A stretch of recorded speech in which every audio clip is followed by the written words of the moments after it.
Erano scappati senza prestare soccorso dopo aver travolto una 63enne provocandole serie fratture. Ad un mese esatto i carabinieri di San Martino di Venezia hanno individuato e denunciato per lesioni stradali gravi, fuga e omissione di soccorso 2 responsabili.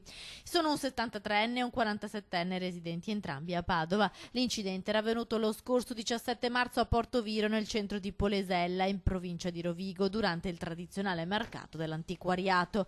I 2 padovani stavano spostando il loro furgone in retromarcia quando hanno investito l'anziana signora, poi si sono allontanati senza prestarle soccorso.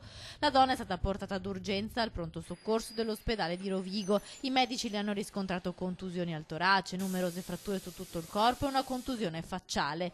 I carabinieri hanno subito avviato l'indagine per individuare i colpevoli attraverso i racconti di alcuni testimoni oculari e i filmati delle telecamere del circuito di videosorveglianza cittadino sono risaliti ai 2 responsabili che sono stati denunciati.